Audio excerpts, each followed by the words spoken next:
ഇന്ന് ചെറിയ പെരുന്നാളാണ്. സംസ്ഥാനത്ത് വലിയ തോതിലുള്ള ആഘോഷങ്ങളൊക്കെയും വിശ്വാസികളുടെ ഭാഗത്ത് ഇപ്പോൾ നടന്നുകൊണ്ടിരിക്കുന്ന സമയം. പെരുന്നാൾ നമസ്കാരത്തിനായി ഈദ്ഗാഹുകളും മസ്ജിദുകളും എല്ലാം തയ്യാറായി കഴിഞ്ഞിട്ടുണ്ട്. 29 ദിവസത്തെ വ്രതാനുഷ്ഠാനം പൂർത്തിയാക്കിയാണ് ഇസ്ലാം മത വിശ്വാസികൾ ചെറിയ പെരുന്നാൾ ആഘോഷിക്കുന്നത്. വിവിധ ഇടങ്ങളിൽ നിന്നും ഇപ്പോൾ വിവിധ മസ്ജിദുകളിൽ നിന്ന് പ്രാർത്ഥനാ ചടങ്ങുകളുടെ വിവരങ്ങളൊക്കെയുമായി ഞങ്ങളുടെ പ്രതിനിധികൾ ചേരുന്നുണ്ട്. തിരുവനന്തപുരത്ത് നിന്ന് വിജിൻ മായാന്തോട് ഇപ്പോൾ തയ്യാറാണ്. Good morning കേരളത്തിനൊപ്പം.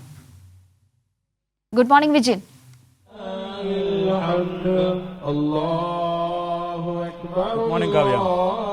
പാളയം പള്ളിയിലാണെന്ന് തോന്നുന്നു. അവിടെ ചന്ദ്രശേഖർ നായർ സ്റ്റേഡിയത്തിന് സമീപമായിരിക്കണം എല്ലാ വർഷത്തെയും പോലെ തന്നെ പ്രത്യേക പ്രാർത്ഥനയ്ക്കായുള്ള ക്രമീകരണങ്ങൾ, അല്ലേ?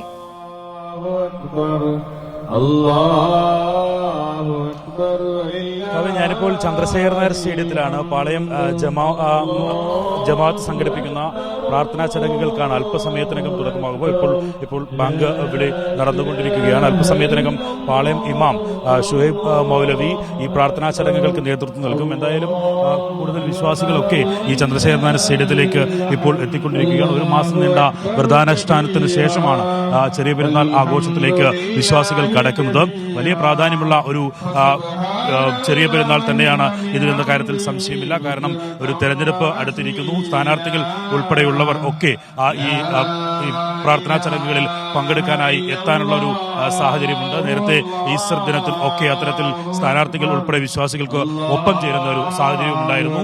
ഒപ്പം തന്നെ ഇന്ത്യയിലെ തന്നെ ഏറ്റവും പ്രധാനപ്പെട്ട രാഷ്ട്രീയ തെരഞ്ഞെടുപ്പ് വലിയ ഇത്തരത്തിലുള്ള ഭരണഘടന തന്നെ ചോദ്യം ചെയ്യപ്പെടുകയും ഒക്കെ ചെയ്യുന്ന മുസ്ലിങ്ങൾ ഈ ഭയപ്പാടോടെ ജീവിക്കേണ്ട ഒരു സാഹചര്യം ഒക്കെ ഉണ്ട് എന്ന് നിരന്തരം പറഞ്ഞുകൊണ്ടിരിക്കുന്ന ഒരു സാഹചര്യത്തിൽ അതുകൊണ്ട് തന്നെ വലിയ തരത്തിലുള്ളൊരു പ്രാധാന്യം ഈ ചെറിയ പെരുന്നാളിന് ഉണ്ട് എന്ന കാര്യത്തിൽ സംശയമില്ല. പാളയം ഇമാം കൃത്യമായ രാഷ്ട്രീയ വിശദീകരിച്ചുകൊണ്ട് നിലപാടുകൾ പറഞ്ഞുകൊണ്ടുള്ള ഒരു പ്രസംഗം ഒക്കെയാണ് സാധാരണ രീതിയിൽ ഈ ചെറിയ പെരുന്നാളിലും മറ്റ് പെരുന്നാൾ ദിനങ്ങളിലും ഒക്കെ പ്രാർത്ഥനാ ചടങ്ങുകളിലും ഒക്കെ നടത്താറുള്ളത്. അതുകൊണ്ട് തന്നെ അദ്ദേഹത്തിന്റെ ഭാഗത്തു നിന്നുള്ള പ്രസംഗം ഏത് രീതിയിലായിരിക്കും എന്നതുൾപ്പെടെ കേരളം ഉറ്റുനോക്കും തന്നെയാണ്. വിശ്വാസികൾ ഉൾപ്പെടെ അക്കാര്യത്തിൽ ഏത് രീതിയിലായിരിക്കും നിലപാട് പാളയം ഇമാമിന്റെ ഭാഗത്ത് ഉണ്ടാവുക എന്ന കാര്യത്തിൽ ഒക്കെ വിശ്വാസികളും ആ പ്രസംഗത്തിനായി കാത്തു നിൽക്കുകയാണ്. എന്തായാലും ഒരു മാസം നീണ്ടുനിന്ന ഈ വ്രതാനുഷ്ഠാനത്തിന് ശേഷം ആഘോഷത്തോടെ ചെറിയ പെരുന്നാളിനെ വിശ്വാസികൾ വരവേറ്റിരിക്കുന്നു. ഇപ്പോൾ പ്രാർത്ഥനാ ചടങ്ങിന്റെ ആദ്യ ഭാഗമാണ് ആരംഭിച്ചു കഴിഞ്ഞിട്ടുള്ളത്. അല്പസമയത്തിനകം തന്നെ പാളയം ഇമാം ഇങ്ങോട്ടെത്തും. പാളയം ഇമാം ഈ പ്രാർത്ഥനാ ചടങ്ങുകൾക്ക് നേതൃത്വം നൽകും. ഇപ്പോൾ ബാങ്കുലി ഉയർന്നുകൊണ്ടിരിക്കുകയാണ്. കാവ്യം.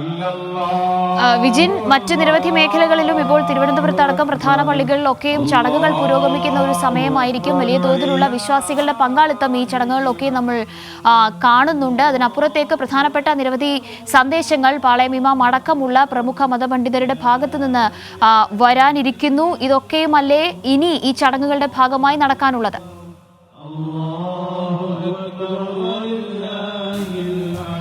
തീർച്ചയായും കാവ്യ, 7:30 കൂടിയാണ് പ്രാർത്ഥനാ ചടങ്ങുകൾ ആരംഭിക്കുക. ഞാൻ നേരത്തെ സൂചിപ്പിച്ചതുപോലെ പാളയം ഇമാം ഷുഹൈബ് മൗലവിയാണ് ഈ പ്രാർത്ഥനാ ചടങ്ങുകൾക്ക് നേതൃത്വം നൽകുക. എന്തായാലും നമ്മൾ നേരത്തെ സൂചിപ്പിച്ചതുപോലെ ഏറെ രാഷ്ട്രീയ പ്രാധാന്യം ഉള്ള ഒരു കാലഘട്ടത്തിൽ തന്നെയാണ് ചെറിയ പെരുന്നാൾ വരുന്നത് എന്നതാണ് പ്രത്യേകത. മുസ്ലിം വിഭാഗങ്ങൾ CAA ഉൾപ്പെടെയുള്ളവ നടപ്പിലാക്കാൻ അതിന്റെ നോട്ടിഫിക്കേഷനൊക്കെ പുറത്തു വന്ന സാഹചര്യത്തിൽ വലിയ തരത്തിലുള്ള ആശങ്കയിൽ തന്നെ രാജ്യത്തെ മുസ്ലിങ്ങൾ നിൽക്കുന്ന ഒരു സാഹചര്യത്തിലാണ് സാഹോദര്യത്തിന്റെ ഒരു പ്രതീകമായ മതേതരത്തിന്റെ ഒക്കെ പ്രതീകമായി തന്നെ മുസ്ലിങ്ങൾ ഈ ചെറിയ പെരുന്നാൾ ആഘോഷം വലിയ തരത്തിൽ കൊണ്ടാടാൻ പോകുന്നത്. അതിന്റെ ആദ്യഘട്ടത്തിലുള്ള പ്രാർത്ഥനാ ചടങ്ങുകൾക്കാണ് അല്പസമയത്തിനകം ഈ തുടക്കമാവുക. ഞാൻ നേരത്തെ സൂചിപ്പിച്ചതുപോലെ ഈ തെരഞ്ഞെടുപ്പ് ആയതുകൊണ്ട് തന്നെ സ്ഥാനാർത്ഥികൾ ഉൾപ്പെടെയുള്ളവർ ഇങ്ങോട്ട് എത്തിച്ചേരും എന്നാണ് മനസ്സിലാക്കുന്നത്.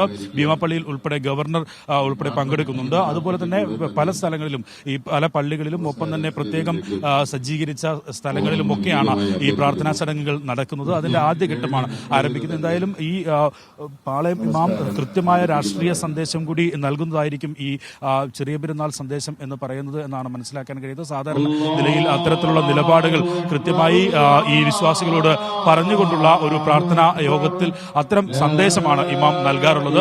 അതുകൊണ്ട് തന്നെ ഏത് രീതിയിൽ ഈ തെരഞ്ഞെടുപ്പ് കാലത്ത് രാഷ്ട്രീയ നിലപാട് മുസ്ലിം ജനവിഭാഗത്തിന്റെ ഭാഗത്തുനിന്ന് ഉണ്ടാകുന്നു, പാളയം ഇമാമിന്റെ ഭാഗത്തുനിന്ന് പ്രത്യേകിച്ച് ഉണ്ടാകുന്നു എന്ന കാര്യങ്ങൾ ഏറ്റവും പ്രധാനമായി കാണേണ്ടത് തന്നെയാണ്. കഴിഞ്ഞ കാലത്ത് ഒക്കെ ഇന്ത്യൻ ബഹുസ്വരതയെ തകർക്കാൻ ഉള്ള നീക്കം ഏത് വിധേനയും എതിർക്കണം. ഒപ്പം തന്നെ മതേതരത്വം, മതനിരപേക്ഷത സംരക്ഷിക്കാനുള്ള പോരാട്ടത്തിൽ അതിന്റെ ഭാഗമാകാൻ എല്ലാ വിശ്വാസികളും തയ്യാറാകണം എന്നൊക്കെയുള്ള പ്രസംഗമായിരുന്നു പാളയം ഇമാമിന്റെ ഭാഗത്തുനിന്നുണ്ടായിരുന്നത്. ഈ രാഷ്ട്രീയ സാഹചര്യം, പ്രത്യേകിച്ച് തെരഞ്ഞെടുപ്പ് കാലം ആയതുകൊണ്ട് തന്നെ അതിൽ ഏത് വിധത്തിലുള്ള നിലപാടുകൾ സ്വീകരിക്കുന്നു എന്നതും ഏറ്റവും പ്രധാനമായി കാണേണ്ട ഒരു കാര്യം തന്നെയാണ്. എന്തായാലും ഒരു മാസം നീണ്ടുനിന്ന വ്രതാനുഷ്ഠാനത്തിന് ശേഷമാണ് മുസ്ലിം മതവിശ്വാസികൾ ഇപ്പോൾ ചെറിയ പെരുന്നാൾ ആഘോഷം വലിയ തരത്തിലുള്ള ആഘോഷമായി മാറ്റാൻ ഒരുങ്ങിക്കൊണ്ടിരിക്കുന്നത്. അതിലുള്ള ആദ്യ തുടക്കമാണ് ഈ പ്രാർത്ഥനാ ചടങ്ങ് എന്ന് പറയുന്നത്.